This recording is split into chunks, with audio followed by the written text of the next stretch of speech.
É possível tirar lições de uma pandemia avassaladora? Fica aí que eu já te conto. Salve, salve leitoras e leitores, sejam muito bem-vindos ao canal Entre Livros. Já deixe seu like e se inscreva no canal, hein?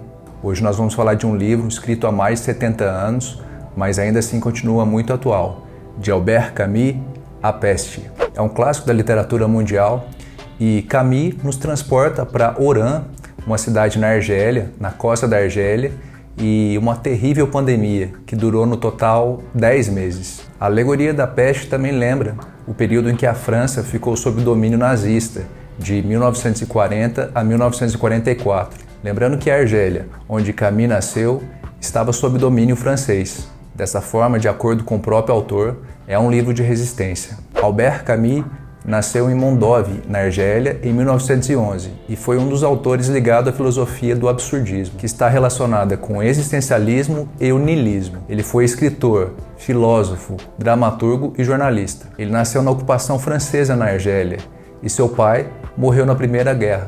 Ele trabalhou no jornal clandestino chamado Combat, ligado a correntes libertárias da resistência francesa sob o domínio do nazismo.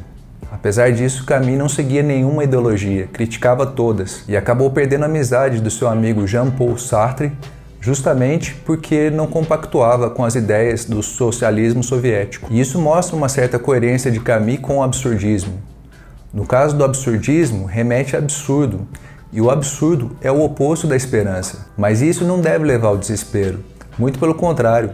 Sabendo do absurdo da vida e o absurdo das próprias ideias, faz com que o homem esteja aberto a outras ideias, ao invés de defender o ponto de vista cegamente só por defender. Dessa forma, Camus, que nasceu na Argélia ocupada pelos franceses, depois foi para a França, que foi ocupada pelos nazistas, e ainda foi contemporâneo da Revolução Russa de 17, começou a questionar todas as ideologias.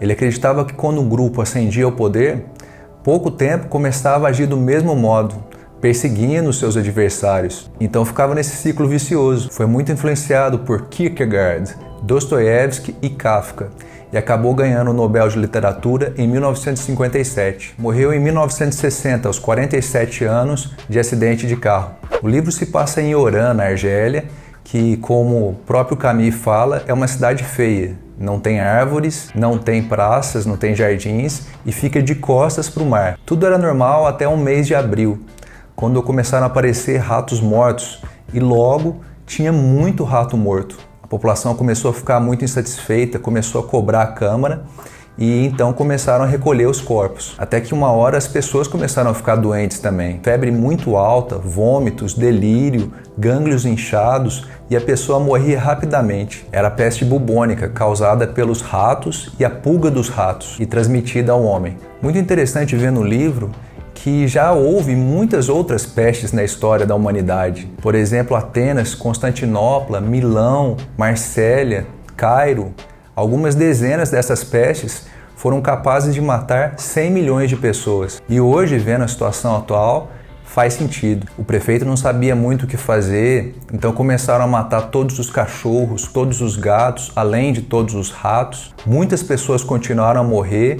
E aí ele teve que fechar a cidade. Ninguém entrava e ninguém saía, até que eles desenvolvessem um soro. No começo a população não entendeu muito, não sabia ao certo a gravidade, mas como não parava de morrer gente, eles começaram a ter que entender. No início era possível circular dentro da cidade. Quando existia uma suspeita da peste, um médico ia no caso do paciente, ele fazia os testes e caso fosse confirmado a peste, ele era então retirado dos seus familiares e enviado a um hospital.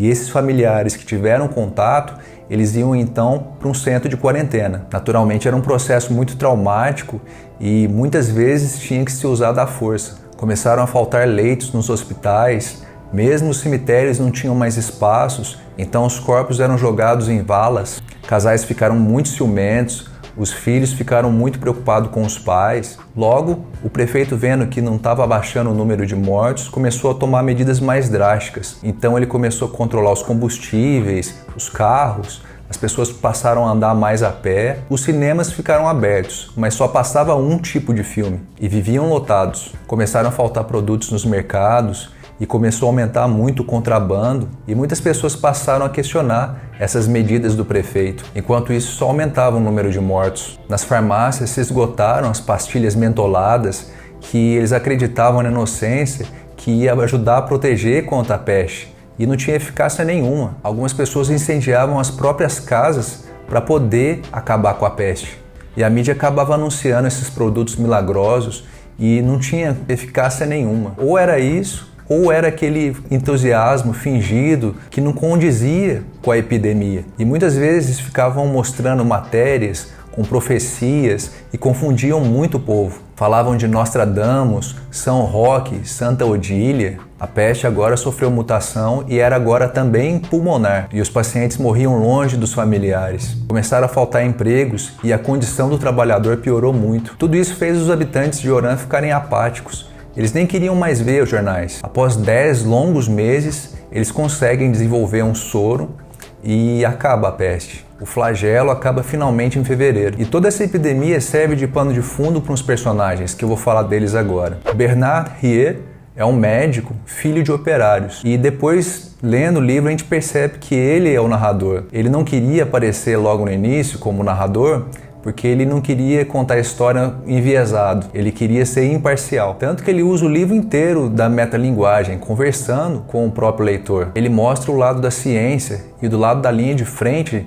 contra essa pandemia e todas as suas incertezas. Raymond Rambert, que é um jornalista que ele tinha ido para Oran para saber das condições de vida dos árabes e acabou ficando preso na cidade. Ele queria a qualquer custo que o médico Rieu desse um atestado para ele poder sair da cidade. E ele fica o livro inteiro procurando isso ou tentando fugir atrás da mulher amada. Ele até contrata contrabandistas para levarem ele embora da cidade, mas nunca dá certo. E é engraçado ver como que a distância aumenta a idealização do amor. Então ele fica o tempo todo querendo fugir, pensando na amada, só que quando finalmente ele a encontra, ele já não vê mais tanta graça.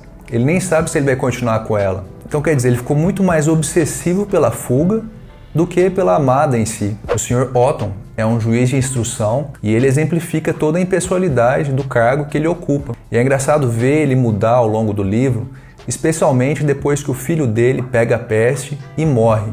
No final, ele fica muito mais altruísta. Tem o padre Panelu, que ele começa a falar, nos sermões na igreja, que tudo aquilo que estava acontecendo era culpa dos fiéis que não estavam indo nas igrejas antes de acontecer a peste e que agora estava lotando todas essas igrejas. Apesar disso, ele ajudava bastante nos centros de quarentena. É engraçado porque tem um dilema filosófico. Uma hora ele fica doente, ele fica no leito de morte, aparentemente não tem nenhuma relação com a peste. E ele recusa qualquer tratamento, e ele fala que, na verdade, um padre ele não pode querer se tratar com um médico, porque isso aí afeta a fé dele. E no fim ele acaba morrendo.